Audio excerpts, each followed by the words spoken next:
Let's talk about the Smith & Wesson M&P and the Sig P365. These are both really, really popular carry guns.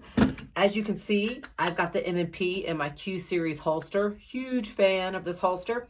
Some people will say it's not actually called a holster, that it's called a trigger guard, trigger cover, because as you can see, it's just catching on and only going up over the trigger. I personally love it. I've had no issues carrying with this. First thing we're going to do, we're always going to be incredibly safe and competent with our firearms. As you can see, I'm about to take it out of this Q series holster. My finger's off the trigger. We're going to make sure we are clear. The magazine is empty.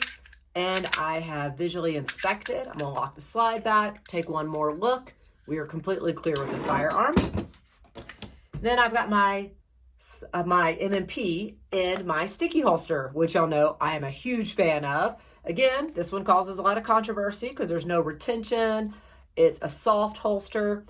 I have no problems with either one of these. I carry them both often. Love them both tremendously. We're going to do the same thing. We're going to take it out of the holster, remove our magazine, verify it's empty, and then we're going to lock our slide back, do one more verification. Both of these firearms are safe. Move my holsters out of the way. Again, I love these. Really want to talk about the magazine capacity and the size of these firearms. So as you can see, they're both nice compact guns, but just laying side by side, it's obvious that the 365 is considerably smaller than the M&P. Put them on top of each other, let you see even better. So the M&P, just a little bit longer. And then as you can see with the grip is definitely larger and it extends further. The trigger guard comes down and is larger as well on the M&P than the 365.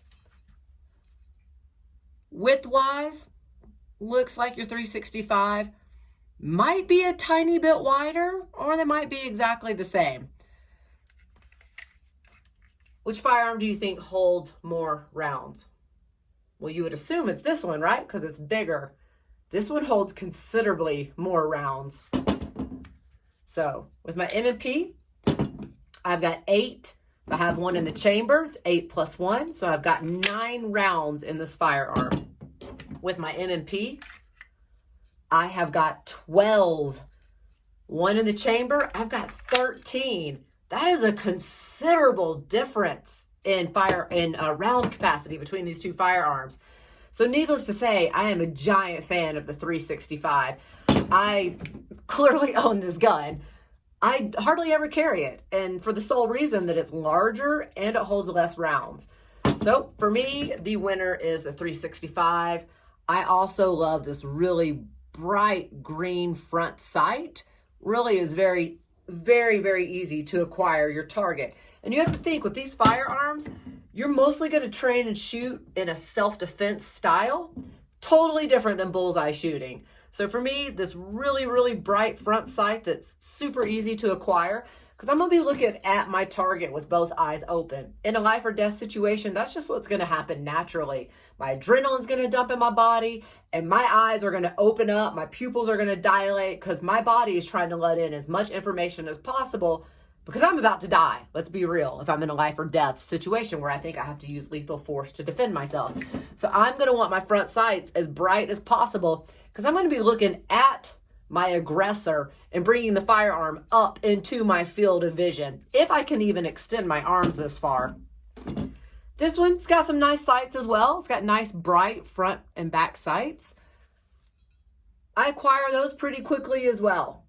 Obviously, the white in the back gets into my field of vision also, so it does create a little bit of confusion with me because I'm seeing 3 white dots and it's unclear to me. Did I catch the back sight first, the front sight?